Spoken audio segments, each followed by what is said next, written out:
আৰু কেইটামান দিন বাকী আছে সুধাকণ্ঠদেৱৰ 100 জন্মদিনলৈ।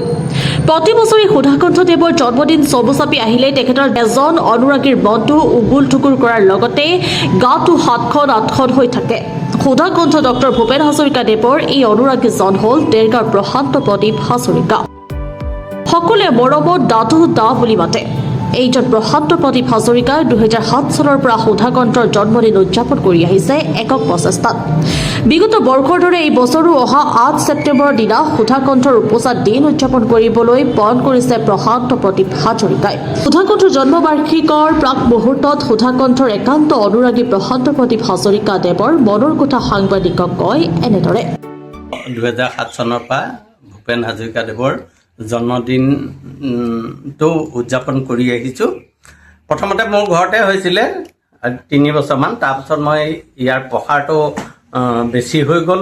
দেৰগাঁৱৰ সকলো শিল্পীয়ে ইয়াত সহযোগ কৰে, গতিকে অনুষ্ঠানটো অকণ ডাঙৰ কৰি দিবলগীয়া হ'ল। আৰু সেইমতে মই দেৰগাঁৱৰ বিভিন্ন ঠাইত, কেতিয়াবা ধৰ্মশালা, কেতিয়াবা নয়ন শৰ্মা স্মৃতি পথাৰ, কেতিয়াবা পৌৰসভাৰ প্ৰাংগণ, কেতিয়াবা জীৱেশ্বৰ মেমৰিয়েল পাৰ্কৰ ওচৰত এই ধৰণে অনুষ্ঠানটো চলাই আহিছোঁ। কিন্তু এইবাৰ অকণমান মোৰ আক্ষেপ এটা হৈছে যে অনুষ্ঠানটো জন্মদিনটো দেৰগাঁৱত মানে মোৰ দ্বাৰাই অনুষ্ঠিত হৈ আহিছিলে। মৃত্যু দিৱস কিন্তু বেলেগে বেলেগে অনুষ্ঠিত কৰে, কিন্তু এইবাৰ মই যিহেতু ভাবিছিলোঁ যে ধৰ্মশালাতে এইটো অনুষ্ঠান পাতিম, কিন্তু গম পালোঁ যে কোনোবা এটা বেলেগ অনুষ্ঠানে সেই ভূপেন হাজৰিকাৰ জন্মদিনটো উদযাপন কৰিব ধৰ্মশালাত অহা 8 তাৰিখে।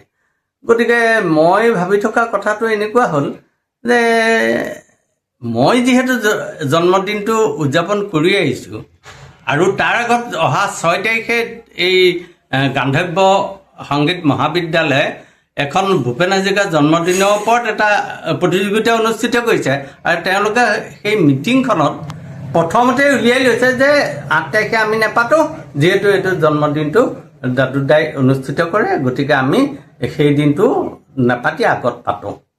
সেই কথাটো মোক ব্যক্ত কৰিছে এই গান্ধৰ্ব সংগীত মহাবিদ্যালয়ৰ অধ্যক্ষাই কৈছে। তাৰ পাছতো যে এনেকুৱা এটা হৈছে, আক্ষেপ এটা আছে, কিন্তু আপত্তি নাই আৰু, কাৰণ অনুষ্ঠানটো ভূপেন হাজৰিকাৰ জন্মদিন যিকোনো মানুহৰ পাতিব পাৰে। আন্তৰ্জাতিক খ্যাতিসম্পন্ন এজন গায়ক ব্যক্তি, গতিকে সকলোৱে সেইটো অনুষ্ঠান পাতিব পাৰে। খালি আৰু মোৰ স্থানটো বেলেগ হ'ব। অনুষ্ঠানটো মই পাতিম অহা 8 তাৰিখেই পাতিম, স্থানটো বেলেগ হ'ব। আৰু মই আশা কৰিম দেৰগাঁৱৰ ৰাইজে মোক আগৰ দৰে সহযোগ কৰিব আৰু সুধাকণ্ঠই মোক আশীৰ্বাদ প্ৰদান কৰিব। দেৰগাঁৱৰ পৰা সত্যজিৎ হাজৰিকাৰ ৰিপৰ্ট, প্ৰাপ্ত টাইম ডিজিটেল। শদিয়াৰ পৰা ধুবুৰীলৈ, বৰাকৰ পৰা ব্ৰহ্মপুত্ৰলৈ সকলোৰে মাজত চিনাকি এটা নাম প্ৰাতঃ টাইম। থলুৱা ভাষা, কৃষ্টি আৰু সত্য বাতৰিৰ আধাৰত প্ৰতিষ্ঠিত খবৰ প্ৰাতঃ টাইমৰ প্ৰতিটো বা বাতৰি পুংখানুপুংখভাৱে চাবলৈ Facebook, YouTube, website, Twitter, Instagram আৰু ব্লগাৰ পেজত লাইক আৰু ফ'ল' কৰক। ধন্যবাদ।